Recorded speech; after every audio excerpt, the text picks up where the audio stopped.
is India Global. I'm Gaurie Dwivedi. We start the show with headlines coming in.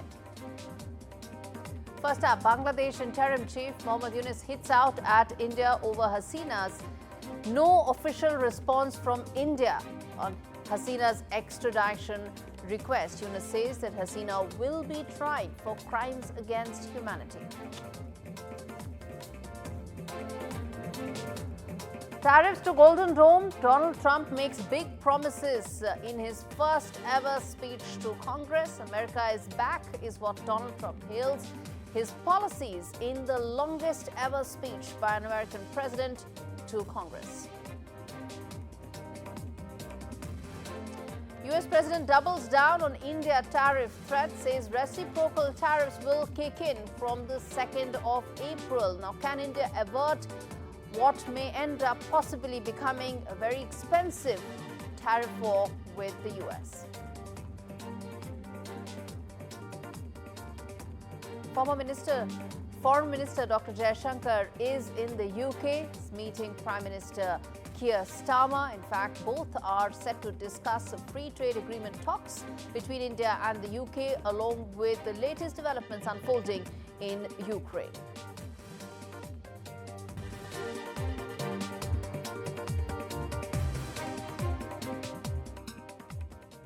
All right, the first story that we are tracking on India Global, the lead story, it's coming in from Bangladesh. 6 months it's been, over 6 months since the Yunus government came to power. Frustration is now growing within the reform committees that were appointed by the interim chief because those reports have been submitted. Remember, when Yunus came to power, the first thing he said was that every institution of the government needs to be reformed because he felt that it had been taken over by Sheikh Hasina's government and needed to be fixed, needed to be reformed before Bangladesh can return to normalcy, return to democracy. Now, patiently, people of Bangladesh have been waiting for over 6 months now. Reform commissions were set up. Those reports have come in. One, in fact, came in the month of December. One has come in the month of January. But guess what? No action has been taken. Officials are claiming that the government is unwilling to, in fact, take action as per those reports.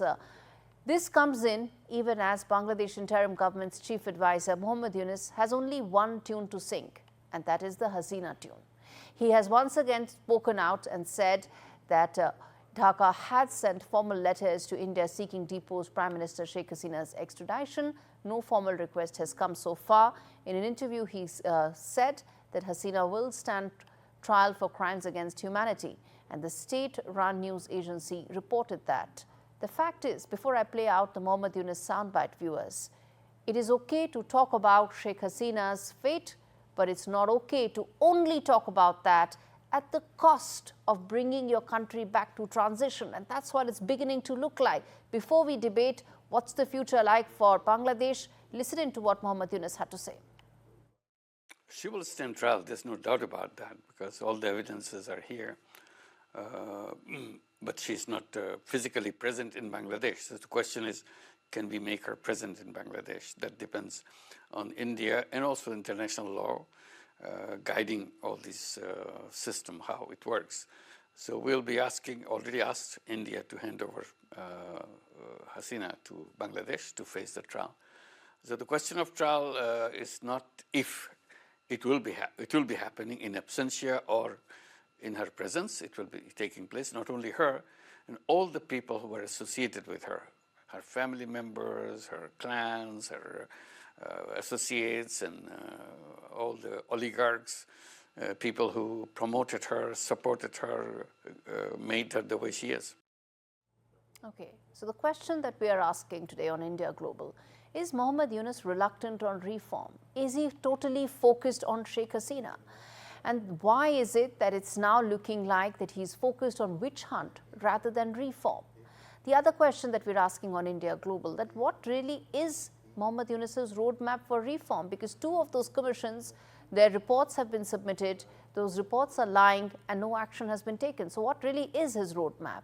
And most importantly, will he actually deliver on the promises of reform, or was it just another bogey to delay the democratic transition that needs to take place for Bangladesh? And lastly, without reform, does this mean that the election timeline the goalpost of that has shifted once again? That's another question that we're posing on India Global today. Mubin Shatman Khan is joining me from Bangladesh, and we have Ambassador Anil Trigunayat also on the broadcast. Ambassador Trigunayat, let me start with you, and we'll try and keep our answers short so that we try and cover as much ground as possible.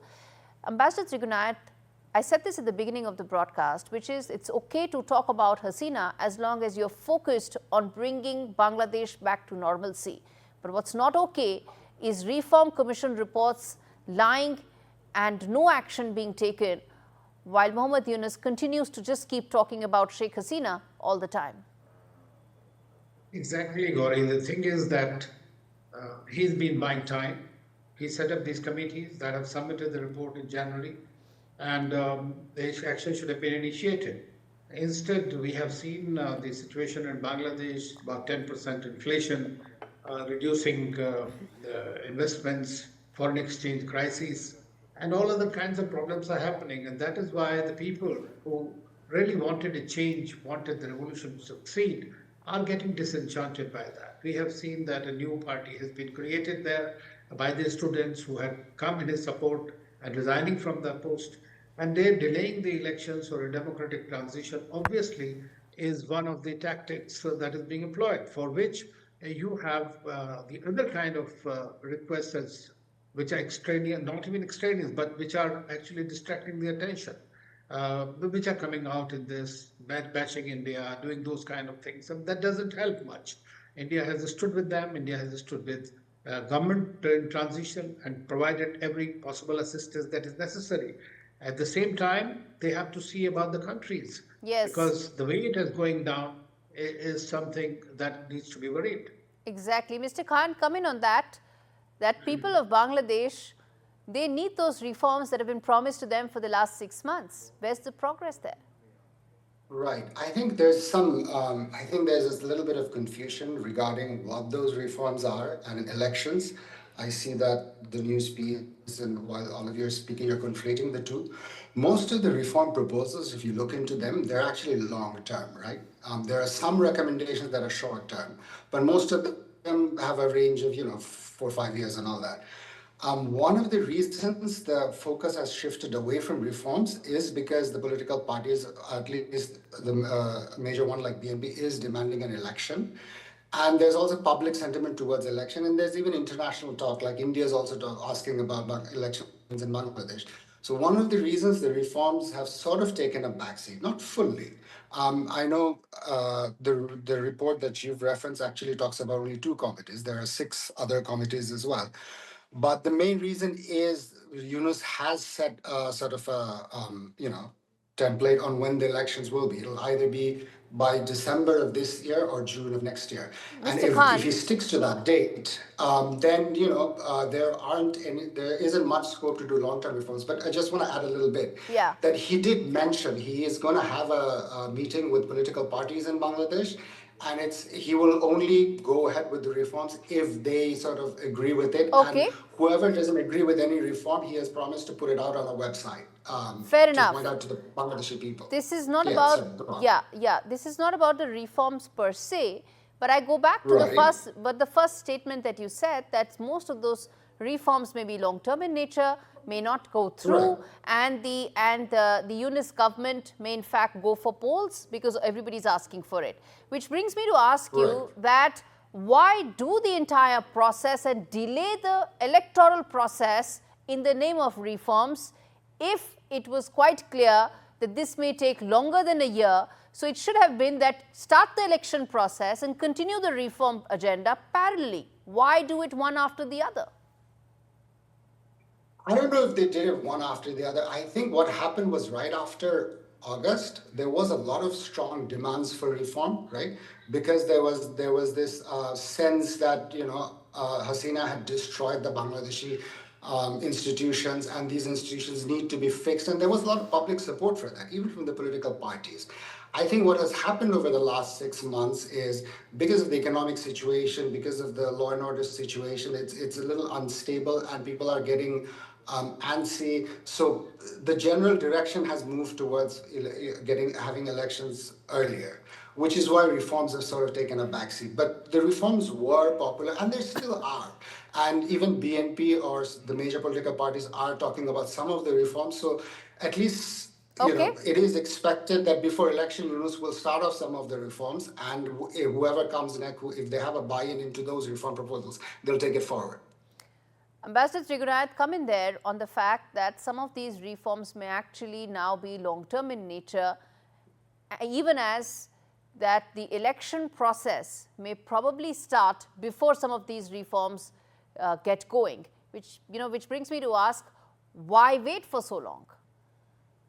Well, they don't have to wait for so long. In any case, there are no reforms that are immediate.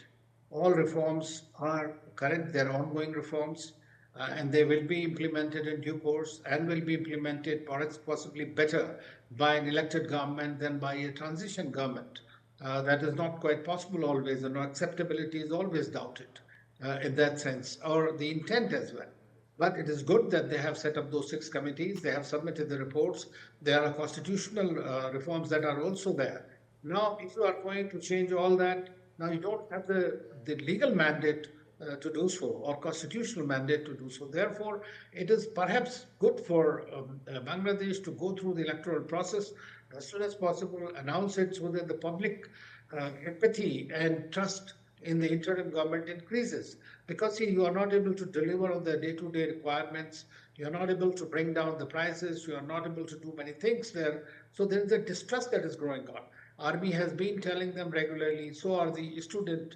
So many of the reports one reads as what for it was. I mean, that happens in every country wherever these kind of violent revolutions, so-called revolutions take place. So you always have people who are dissatisfied because they think that there is going to be a change tomorrow itself.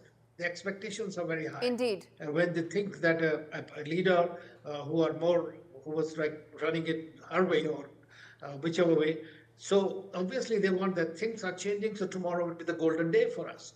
But that doesn't seem to happen. That is normally not happen in any country in the world. It is not happening in Bangladesh. But he prolongs, that means he loses his credibility internationally as well as with the people of Bangladesh. Mr. Khan, is it what it's turning out to be, that Muhammad Yunus's credibility may be on the line if he delays elections? I mean, he's been very firm on that, right? I know you hear certain voices about people saying elections might be delayed. There are some people in and around him who are trying to say that, the youth political party and all that, but he's been very strict on the deadline he set, right? And at least his official spokesperson has constantly reiterated that, which is why he sort of still holds a position, even though there are some doubts about how the government is being run. There's criticism about, say, for example, the Home Minister and all that. Yunus's reputation or Yunus's credibility has so far been intact, largely because he's actually been very clear about elections or how long he wants to stay and all that, right? So I don't think it's specific to Yunus is not the issue, but you could, in the larger frame, you could say there are elements within, in and around the government who would like to stay on longer. Leave it there, gentlemen. Thank you so much for taking out the time, joining me on this edition of India Global.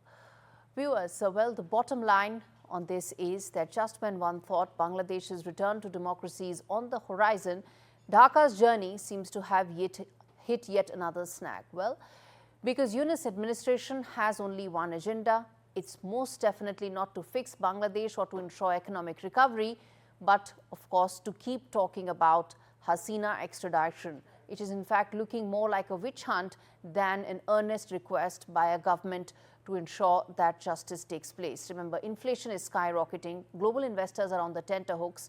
In fact, they've made it clear that there will be no investments until a full government comes to power. Not only this, there are reform commissions that are up in arms. The fact is, Bangladesh sought for a change. It's unclear whether those student protests really wanted the kind of violence that Bangladesh saw. But one thing is clear, young people of Bangladesh want change. And change will happen when elections will take place. We don't want them to get disenchanted. Muhammad Yunus doesn't want them to get disenchanted. A violent country on the pretty much on the boil needs its young people being full of hope and not disenchanted. On that note, a quick break. We come back with more on the other side.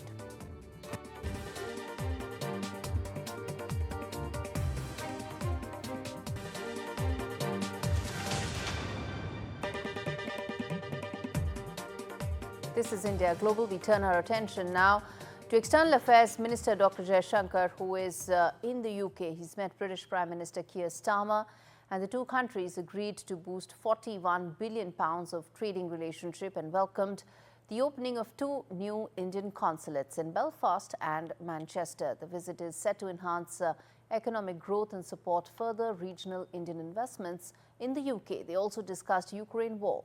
This comes as Starmer hosted an emergency meeting of European leaders in support of Ukraine. It was called the Coalition of the Willing, and its President Zelensky after the latter's public showdown with President Trump last week.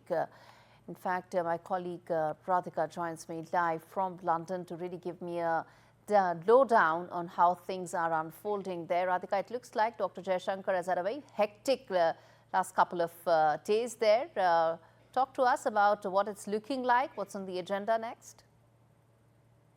It's in fact 6 days that Dr. Jaishankar is going to be here in the UK. Yesterday, as you rightly alluded, he had a meeting with the Prime Minister of the United Kingdom at 10 Downing, Keir Starmer, and discussing a lot of aspects, including the key topic of the free trade agreement, which India and the UK notoriously have exchanged 18 rounds of conversations during the erstwhile government. But now it seems there is new steam in this, and new interest certainly from the Indian side to try and finalize this free trade agreement. So, as you said, there are meetings, there are inauguration of consulates that Dr. Jaishankar is going to be doing here in the UK, one in Manchester, one in Belfast.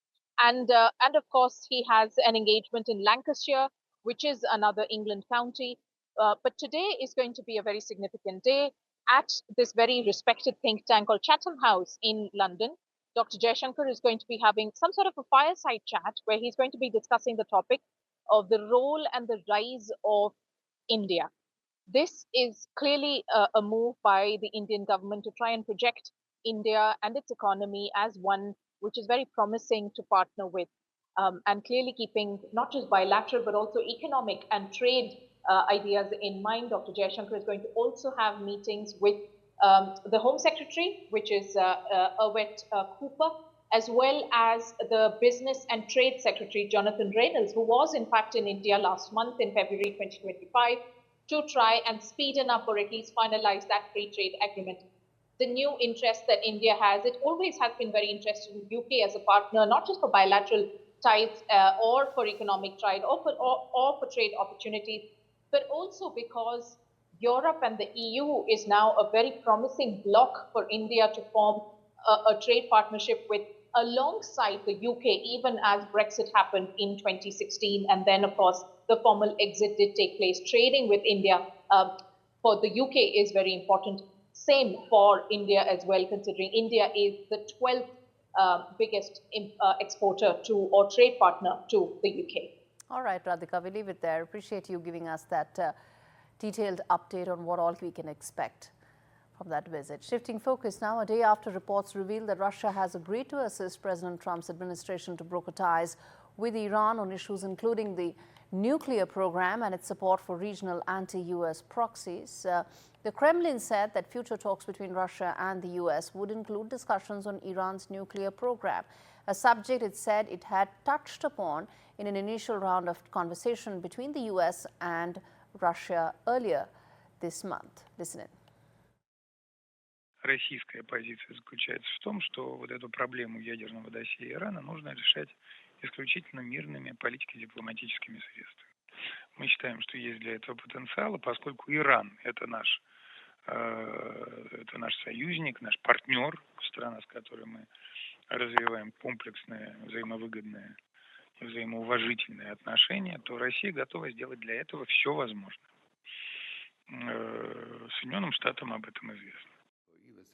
Yeah, certainly shows the kind of confidence now Russia as a state enjoys with United States, because earlier it has been facing sanctions from West and United States, who's leading that pack for imposing sanctions on Russia to diplomatically isolate it. But in the last 2-3 weeks since Donald Trump has assumed the office of president there, and the way he has treated both Zelensky and Ukraine as well as Russia and Putin on the Russia-Ukraine war, he has clarified his stand many a times now by criticizing Ukraine more than Russia. And perhaps there are back channel talks which are going on, because we had also seen prisoner swap between Ukraine and Russia, Russia and United States. Some long time held US citizen was released by Russia, and similar gesture was reciprocated by United States as well.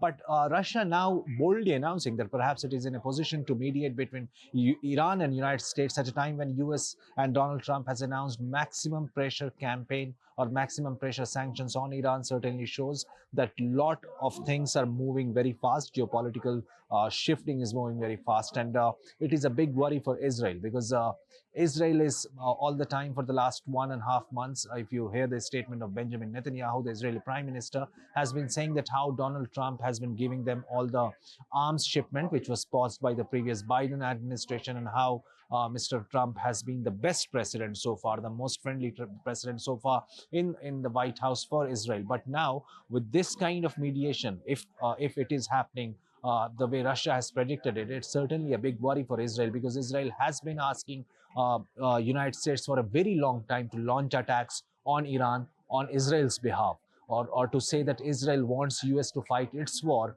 against Iran, which somehow United States is not interested in, as Mr. Trump also said that he's not going to fight everybody else's war, he's there to stop the war. Amid all this, Russia now playing the mediation between between the United States and Iran is a big shift.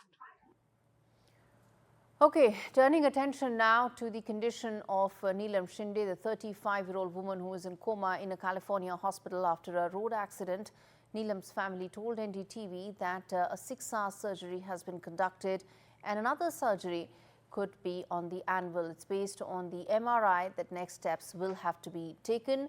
Radhika Ramaswamy, my colleague in Mumbai, who's been following this story, we'll try and connect with her in just a bit. But let's quickly now also get in an update as far as NASA's 2 stuck astronauts are concerned. Mr. Wilmore and Sunita Williams, just a few weeks away from finally returning to Earth after 9 months in space. Both have to wait until their replacements arrive at the International Space Station next week before they can check out later this month. They'll be joined on their SpaceX ride home by 2 astronauts who launched by themselves in September alongside 2 empty seats. Retired Navy captains and repeat space flyers have insisted over the months that they are healthy and committed to the mission as long as it takes. Quick break. We come back on the other side with lots more. Stay with us.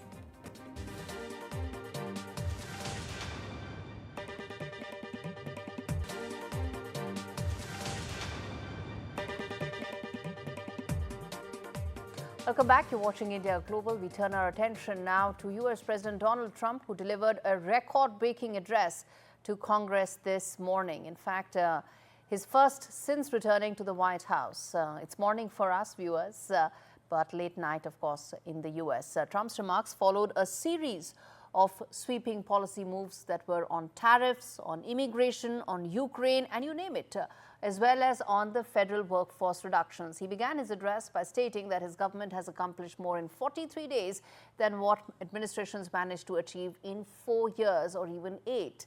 Trump said that he has brought back free speech to the US, cited several of the executive orders. He, in fact, also mentioned the order to ban men from playing in women's sports and to officially recognize that there are only 2 genders as far as American government is concerned. In fact, it was a blitzkrieg when it came to Trump's speech. Everything and anything he covered, from domestic politics to international focus of his government. Take a look at this report that does a deep dive into what you need to know about that 2-hour-long speech. We don't want it. Wokeness is trouble. Wokeness is bad. It's gone. It's gone. With a hopeful note, but it immediately devolved into chaos. We have been ripped off for decades by nearly every country on earth. And we have ended weaponized government where, as an example, a sitting president is allowed to viciously prosecute his political opponent, like me. I declared a national emergency on our southern border, and I deployed the U.S. military and Border Patrol to repel the invasion of our country. My administration will reclaim power from this unaccountable bureaucracy. Unusually, Trump name-checked Joe Biden, calling him the worst president in history. Joe Biden, the worst president in American history. But it's crucial to note that while post-pandemic inflation was high worldwide during the previous administration in the US had the strongest economic recovery in the world at the end of the Biden administration, with a booming stock market, a decrease in inflation, and strong job creation. India charges us auto tariffs. Trump slammed India, among others, for having trade policies that are unfair to Americans. On average, the European Union, China, Brazil, India, Mexico, and Canada, have you heard of them? And countless other nations charge us tremendously higher tariffs than we charge them. It's very unfair. India charges us auto tariffs higher than 100%. April 2nd, reciprocal tariffs kick in. And whatever they tariff us, other countries, we will tariff them. He also touted February's stunning drop in border crossings and his immigration crackdown. Within hours of taking the oath of office, I declared a national emergency on our southern border, and I deployed the U.S. military and Border Patrol to repel the invasion of our country. And what a job they've done. As a result, illegal border crossings last month were by far the lowest ever recorded, ever. However, in the US, public monthly data only goes back to the year 2000, and border crossings have been falling over the past year after rising to record highs in 2023. Meanwhile, several dozen House Democrats were holding up small circular signs during this joint address in protest, reading Musk's deals, save Medicaid, and protect veterans. As Donald Trump claims to have reignited America's momentum and pride, his bold actions continue to shake Washington and the world. With a wrecking ball approach that dismantles long-standing policies and pacts, the question remains, is this the revolution America needs or the chaos it fears? Only time will tell. Parmeshwar Bava for NDTV. All right, Chris joins me from, he's from Voice of America, joins me live to talk about, well, first and foremost, Chris, it was a 2-hour long speech, the longest by a president. Let me start by asking you, what do you think this means in terms of laying the roadmap for his future policies? After all, it's been less than 2 months in his presidency so far. Well, it's sending a message to his critics and his supporters that Trump is going to do things his way, and he's not going to care who stands in his way, whether it's his opponents, the court, or members of Congress, the Democratic Congress, which is not in power right now. Trump's GOP controls both houses of Congress. Now, the president spoke for nearly 2 hours, exactly 1 hour and 39 minutes, which was the longest speech from a president to a joint session of Congress.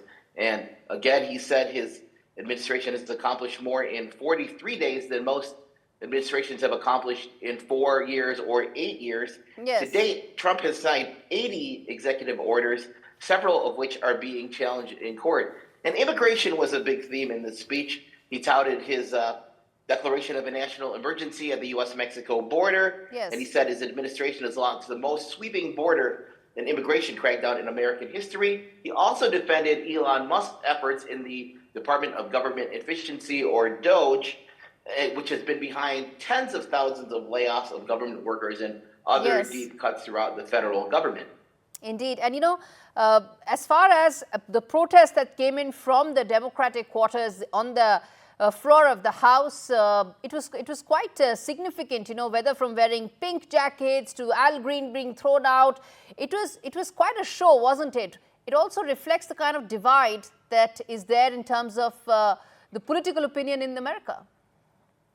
Right. And, it was on display for the whole world to see that this speech was really being given to two different audiences, and that's reflective of the polarization here in the U.S. Just a few minutes into his address, Trump was interrupted by jeering from the House floor, which prompted House Speaker Mike Johnson to direct the Sergeant at Arms to throw out Democratic Representative Al Green of Texas, who was shouting, "You have no mandate," when he was escorted out of the chambers. Trump continued his address after Green was removed from the chambers. And some Democratic lawmakers actually followed suit and walked out in the middle of Trump's address. And some others skipped the speech entirely. Now, Democratic Senator Elissa Slotkin of Michigan, who's a first-term senator from that state, she called for voters to get more involved in politics in her 10-minute rebuttal speech, a much shorter speech. And she went on to say, "It's easy to be exhausted, but America needs you now more than ever. If previous generations had not fought for this democracy, where would we be today?" But, political rhetoric is going to meet head-on with political reality as a March 14th deadline looms for Congress to pass legislation to keep the government running and avoid a shutdown. Democrats have vowed to fight the deep cuts that are proposed in this budget by Republicans. Absolutely. 14th of March is going to be that showdown. I'm afraid I have to interrupt you there, Chris, but we're going to keep continuing this conversation maybe more on the 14th of March. But, let me just now focus on where Donald Trump named India. In fact, he said that in so many words when he talked about tariffs.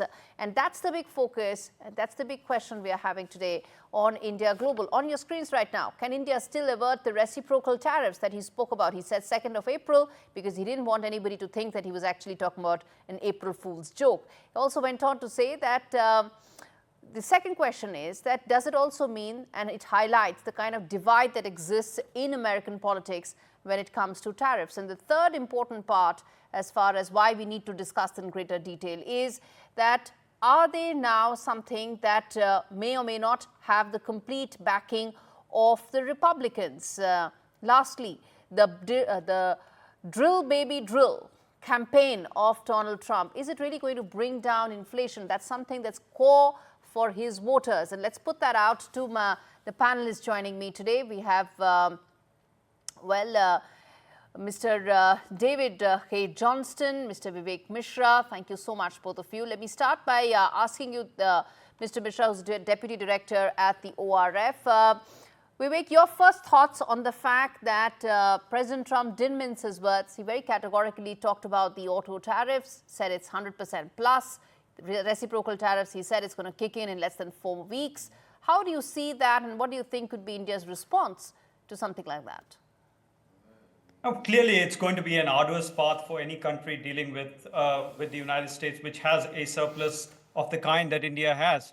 And I think the path forward is going to be one of negotiation. But the good thing is that if you look at the joint statement of India and the US, there is a willingness and a political intent on both sides to carve out a framework through which both sides can work, and by the fall of this year, come up with a BTA, which is a bilateral trade agreement. Now, the important thing to my mind is that, Trump agreeing to a bilateral framework is a big deal, especially with countries that he thinks is taking advantage of. I think he's increasingly carving India in that light, because and that hints to me that the negotiations are going to be tough. But I think from India's perspective, it is going to be a mix of conciliation and red lines. There are certain sectors like agriculture where India will draw clear red lines and say to the United States where we can conciliate, where we cannot. So I think it's going to be a mixed approach going forward, but it's going to be days of hard negotiation, certainly.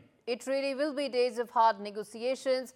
Harley-Davidson, an issue that has been brought about several times from the American side, is likely to feature in those talks. David, let me ask you this, in terms of the tariff rhetoric, we've been talking about it several times. The world is talking about it several times now. There's also a trade war that started with China and Canada. Where do you think the India-America negotiations may go?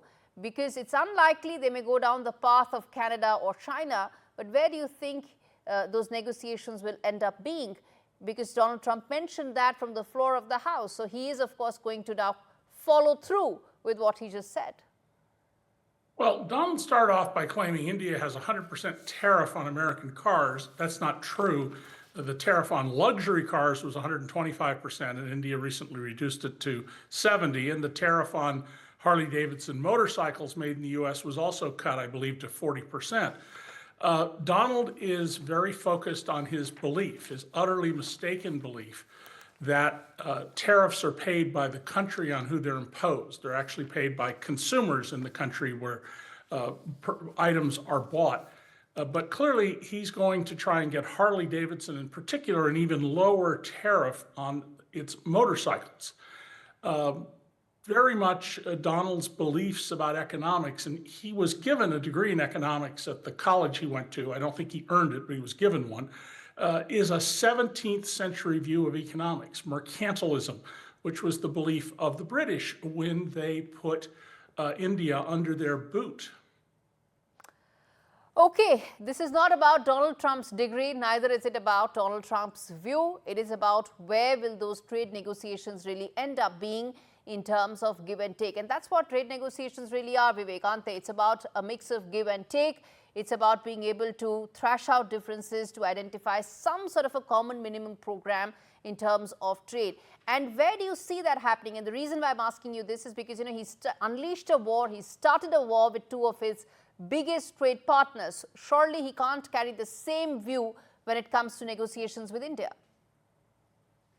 Clearly, let me take off from where David left. I think, you know, clearly some of the numbers that Trump cites are way off. I think it's more bluster in terms of what he wants to. I mean, it's also a political signaling and a cornering approach to countries that his team will talk to.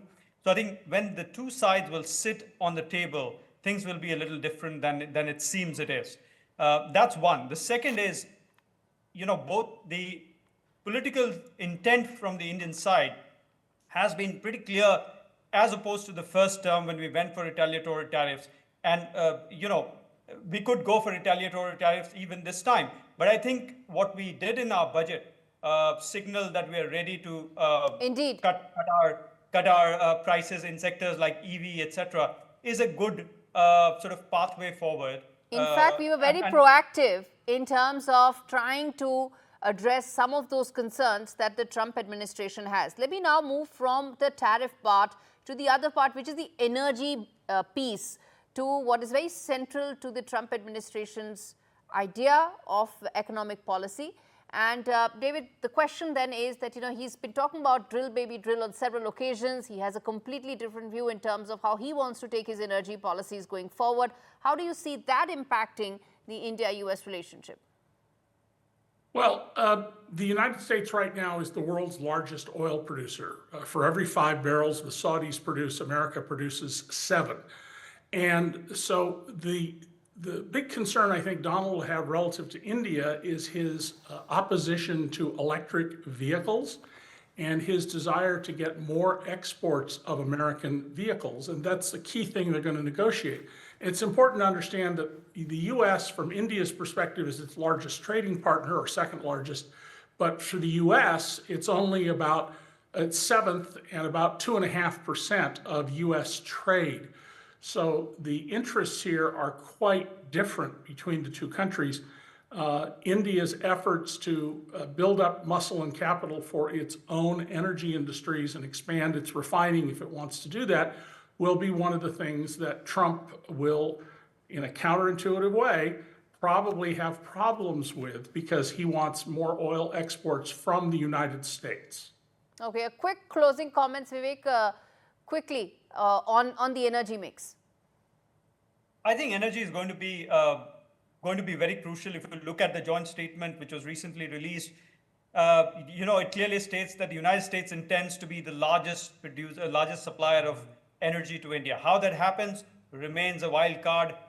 You know, there is definitely a pumping up of energy on the US side, but the supply chains remains an issue. And if it crosses Middle East, there's a lot of fragility that it rides upon. All right, we leave it there, gentlemen. Thank you so much for taking out the time speaking to me on India Global on an issue I'm afraid we're going to keep revisiting.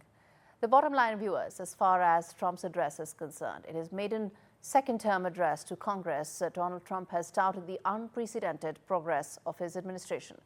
claiming he has achieved more in 43 days than most presidents managed in 8 years. From reasserting free speech to promising a war on high egg prices, Donald Trump's rhetoric was as bold as it was brash.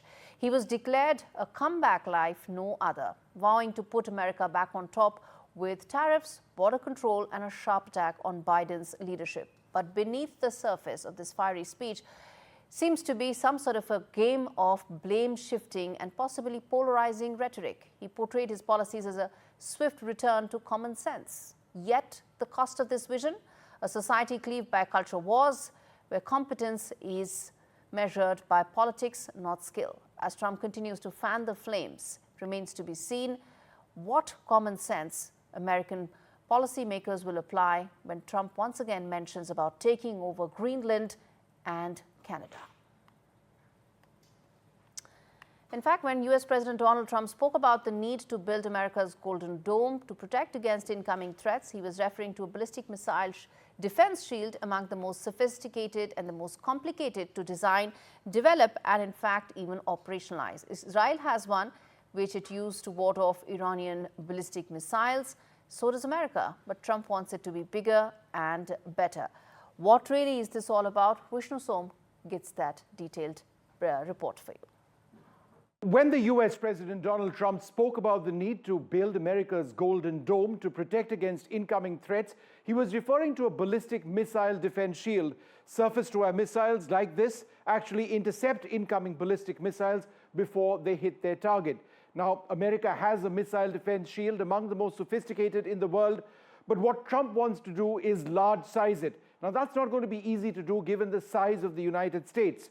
It has to be designed, developed, and operationalized in parts. Some of it is already in operation.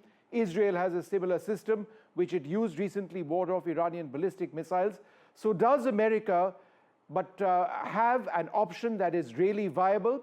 Let me bring you a few details. Now, America's ballistic missile defense shield, which Trump calls the Golden Dome, has several key systems designed to detect, track, and intercept incoming ballistic missiles at various stages of flight: boost, mid-course, and terminal phases. There are many systems at play. The basic goal is to shoot down a missile before it hits its target. It relies on this, the ground-based mid-course defense system, or GMD. That system is the backbone of US homeland defenses against intercontinental ballistic missiles, which China and North Korea have. It uses ground-based interceptors like what you see over there, deployed at Fort Greely, Alaska, and at the Vandenberg Space Force Base in California. There's also the Aegis ballistic missile defense. That's a sea and land-based system. Aegis employs Navy destroyers and cruisers to engage short to intermediate range ballistic missiles. Then there is the Terminal High Altitude Area Defense System, or THAAD. That's a mobile land-based system that intercepts short and medium and also intermediate range ballistic missiles during their terminal phase, or the last phase of their flight, using hit-to-kill technology. It hits an incoming missile to ensure that it is destroyed. There's also the Patriot Advanced Capability 3 system, PAC-3. It's used, in fact, by several armies and air forces around the world. This system focuses on shorter range ballistic missiles and air threats in the terminal phase. It's used in Ukraine as well. Now, all of this is brought together by a space-based infrared system called SBIRS and radars.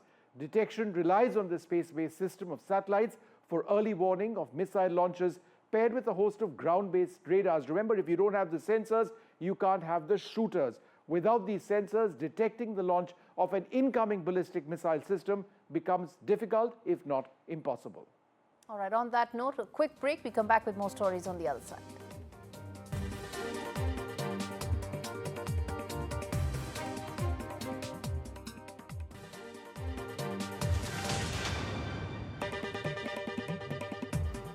This is India Global. We turn our attention to Israel's Shin Bet security agency, which has admitted to failing to prevent Hamas's deadly October 7, 2023 attack. It acknowledged that it missed key warning signs. Agency chief Ronen Bar stated that had the agency acted differently in the years prior and on the night of the attack, the massacre could have been avoided.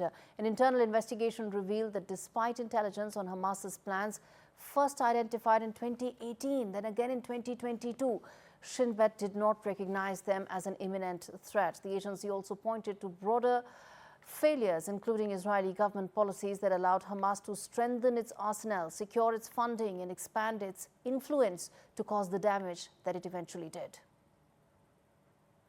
Staying with the region, Arab leaders have now approved a $53 billion reconstruction plan for Gaza at an emergency summit in Cairo, positioning it as an alternative to a controversial U.S. proposal that suggested relocating Palestinians. The plan prioritizes emergency relief, infrastructure rebuilding, long-term economic development. Egyptian President Abdel Fattah al-Sisi emphasized that the initiative aims to ensure Palestinians remain on their land and comes in complete contrast to what was the Trump Gaza plan.